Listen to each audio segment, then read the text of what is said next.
చంద్రబాబు రోజుకో మాట మారుస్తారని ప్రభుత్వ సలహాదారు సజ్జల రామకృష్ణారెడ్డి ఎద్దేవా చేశారు. వాలంటీర్లకు చంద్రబాబు అబద్ధపు హామీలు ఇస్తున్నారని ఆరోపించారు. చంద్రబాబు అధికారంలోకి వస్తే వాలంటీర్లను జన్మభూమి కమిటీలతో కలుపుతారని సజ్జల విమర్శించారు. చంద్రబాబు నాయుడు రోజుకొకసారి మారుస్తూ చెప్తున్నవి ఏదైతే ఉన్నాయో, ఇంక్లూడింగ్ దీంతో సహా, ఇది దేన్ని ప్రూవ్ చేస్తుందంటే ఈయన నిజంగానే అబద్ధాలు ఆడుతున్నాడు అని ప్రూవ్ చేస్తుంది.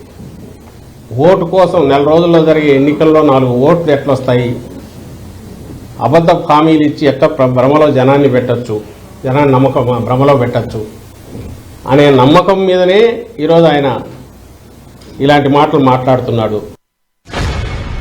అంతకుముందు వీళ్ళేంది గోలి సంచులు మోసే ఉద్యోగమా, ఇళ్ల తలుపులు కొడతారు, ఆడవాళ్ళ వివరాలన్నీ సేకరిస్తారని తాను తన దత్తపుత్రుడు అసహ్యకరంగా మాట్లాడిన మాటలైనా, రాష్ట్రంలో అమ్మాయిలు ఎక్కడన్నా ఇదైపోతే అదంతా కేసులన్నీ వీళ్ళ ఇదున్నారు వెనక వీళ్ళున్నారన్న, వాలంటీర్లు అంటే వైఎస్ఆర్సీపీ కార్యకర్తలన్నా వాళ్ళ తాట తీస్తామని మాట్లాడిన వాళ్ళ నాయకులు మాట్లాడిన ఇవన్నీ ఎట్లా మర్చిపోతారు? వాలంటీర్లు గారు జనమైన ఎట్లా మర్చిపోతారు?